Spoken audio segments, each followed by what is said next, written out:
Man power అనేది AI తోటి కంప్లీట్గా తగ్గిపోతుందా? అలా తగ్గిపోవటం వల్ల కూడా వచ్చే నష్టం ఏముంటుంది అట్లా? ట్రూ అండి. ఇప్పుడు ఏమవుతుందంటే ఒక 50 పీపుల్ చేయాల్సిన పని 10 పీపుల్తో అయిపోతుంది. ఇన్ఫ్యాక్ట్ 5 పీపుల్తో అయిపోతుంది.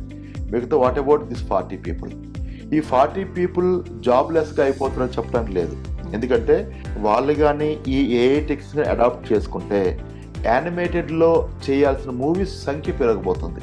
అంటే ఒకప్పుడు ఓన్లీ యానిమేషన్ మూవీస్ అంటే ఓకే 100 crores అబౌవ్ బడ్జెట్ ఉందా, వీ కెన్ థింక్ అబౌట్ విఎఫ్ఎక్స్తో ఒక మూవీ ప్లాన్ చేసేవాళ్ళు. ఇప్పుడు అలా కాకుండా ఈవెన్ లో బడ్జెట్లో కూడా ఈ మూవీస్ చేయడం ఎప్పుడైతే సాధ్యమవుతుందో, కాస్ట్ ఆఫ్ ప్రొడక్షన్ తగ్గిందో వీళ్ళ అవసరం పెరుగుతుంది. ఇది రానున్న రోజుల్లో ఆర్టిఫిషియల్ ఇంటెలిజెన్స్తో సంబంధించిన జనరేటివ్ ఏఐ తెలిసిన విఎఫ్ఎక్స్ ఆర్టిస్టులు, జనరేటివ్ ఏఐ తెలిసిన క్రియేటివ్ పీపుల్, జనరేటివ్ ఏఐ తెలిసిన గ్రాఫిక్ డిజైనర్స్ అవసరం ఇంకా పెరుగుతుంది. ఎందుకంటే మార్కెట్లో చాలా తక్కువ ఉన్నారు. అంటే చాలామంది మాట్లాడడమే, ఏదో 1 or 2 ఇమేజెస్ చూపించి ఇదే జనరేటివ్ ఏఐ చెప్పడం తప్ప రియల్గా ప్రొఫెషనల్గా వాడడం అనేది చాలా తక్కువ ఉంది మార్కెట్లో, to be very honest with you.